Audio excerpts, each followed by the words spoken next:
Je pense que il faut qu'on soit véridique. Et gouverner d'abord, c'est prévoir. Et il faut gouverner dans la vérité et dans la justice. Je pense que le gouvernement a servi un mensonge à l'opinion.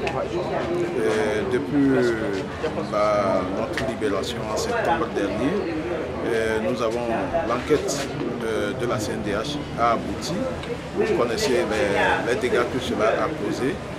Aujourd'hui, le gouvernement a annoncé que nous sommes pris en charge à hauteur de 90%.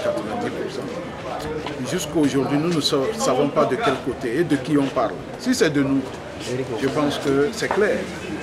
Depuis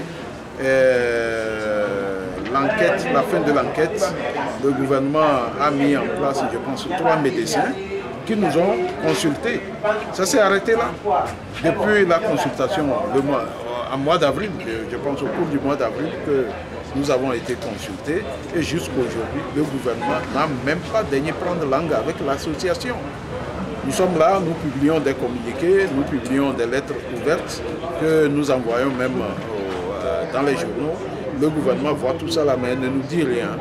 Et nous dit rien jusqu'à aujourd'hui. Nous dire que nous sommes pris en charge quelque part, je dis que c'est faux. C'est vraiment faux.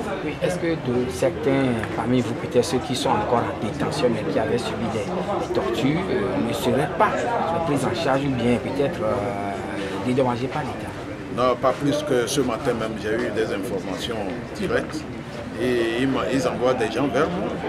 Jusqu'à aujourd'hui, ils ne sont même pas pris en charge.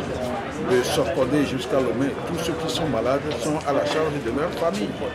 Les femmes qui peinent, qui souffrent pour subvenir aux besoins sur le plan médical de leurs maris qui sont en détention.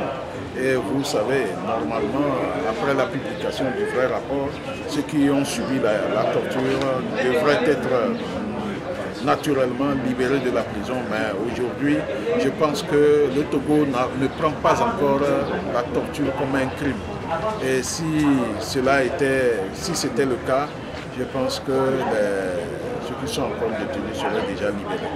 Il faut absolument que les Togolais se réveillent et que la torture, qui est un acte odieux condamné par le monde entier, soit prise aussi en compte dans notre pays comme ça.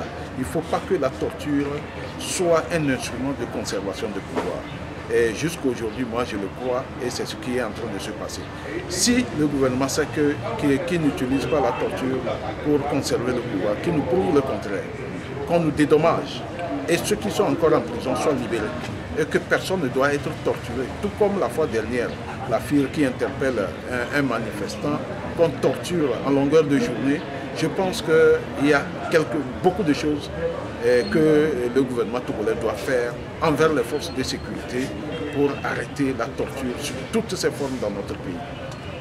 Merci.